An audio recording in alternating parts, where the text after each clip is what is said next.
Tsar Samuil, recognizing the inevitability of a Byzantine invasion, acted preemptively to fortify his realm's defenses. He correctly anticipated that Emperor Basil's army would have to advance through mountainous passes and began fortifying these critical choke points. Samuil ordered the construction of ditches, walls, and towers along the borders, and most notably, in the Kleidion Pass on the Struma River. This strategic location was critical for controlling access to the interior of Samuil's empire. Further fortifications were established on the northern slopes of the Belasica mountain, especially around the Strumitsa castle, to guard against potential incursions through the valley of the Strumitsa River. These defenses aimed to slow down and weaken any advancing Byzantine forces, forcing them to engage in difficult terrain while giving Samuil's forces time to respond.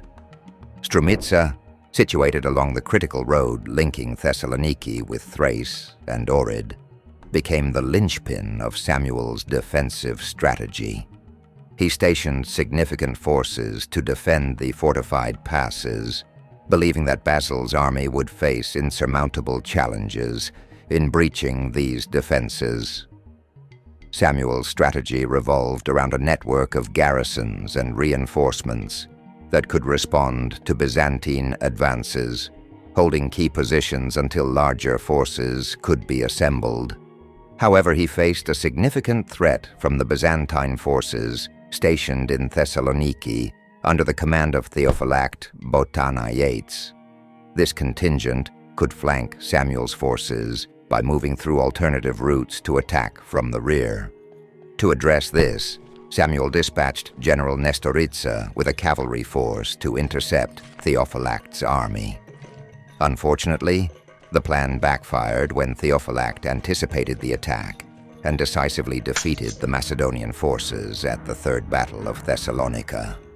General Nestoritsa was killed in the battle, and his cavalry was annihilated. This defeat exposed Samuil's flank, enabling Theophylact to march his forces directly into Macedonian territory, significantly complicating Samuil's strategic position. Despite this setback, Samuil remained resolute. He focused his efforts on preparing for Basil's inevitable assault on Kleidion. Meanwhile, the Byzantine Emperor meticulously prepared his forces, gathering a large and experienced army led by capable commanders, including Nicephorus Xiphias, the governor of Philippopolis. Samuil's army, reportedly numbering up to 45,000 troops, was bolstered by loyal commanders and experienced soldiers, though the constant strain of Byzantine incursions had weakened his overall military strength. Basil's army advanced from Constantinople through Komotini, Drama, and Ceres, before reaching the Rupel Pass on the Struma River. From there, the Byzantines entered the Strumitsa Valley, arriving near the village of Kleidion, where they encountered the formidable Macedonian fortifications. Samuil's defensive wall, constructed of wood and reinforced with stone, was a masterstroke of defensive engineering. It blocked the narrow pass, leaving the Byzantines with little room to maneuver. The fortifications were manned by 15,000 to 20,000 Macedonian troops, well-trained and equipped to defend the position. Basil launched an initial assault on the palisade, but was met with fierce resistance. Macedonian defenders rained arrows and stones down on the advancing Byzantines, inflicting heavy casualties and forcing Basil to retreat.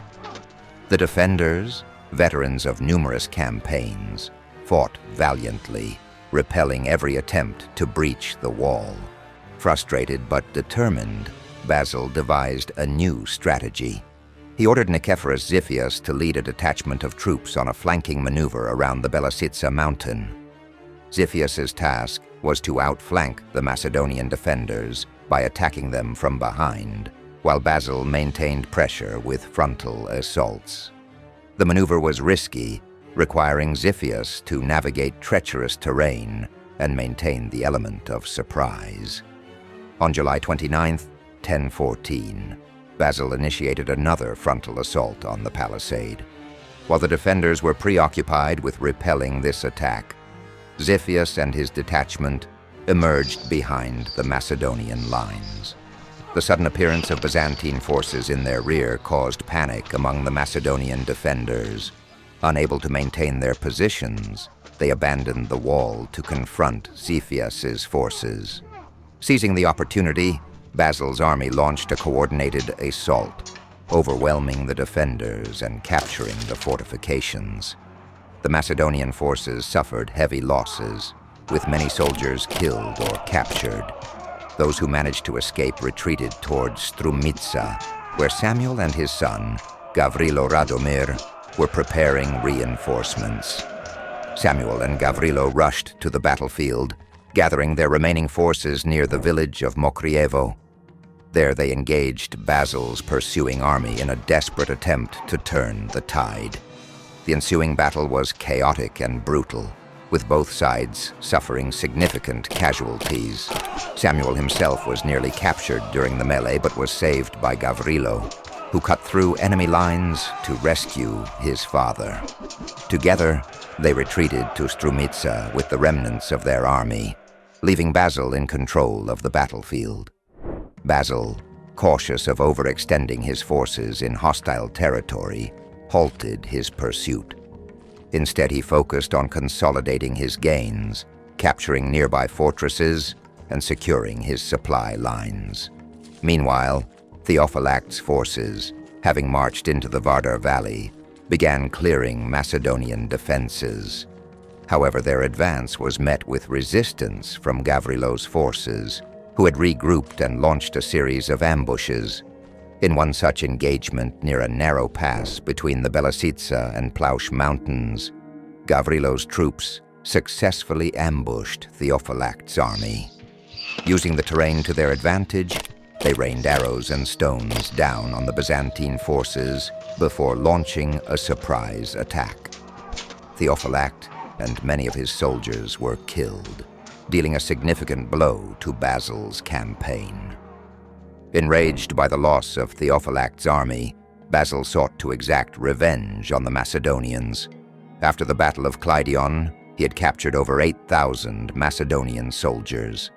In a display of ruthless retribution, Basil ordered 99 out of every 100 prisoners to be blinded, leaving one soldier in each group partially sighted to guide the others back to Samuil. This act of cruelty had a devastating psychological impact on the Macedonians. When the blinded soldiers reached Samuil's court in Prilep, the sight reportedly caused the Tsar to suffer a fatal heart attack. On October 6, 1014, Samuil passed away, leaving his empire in disarray.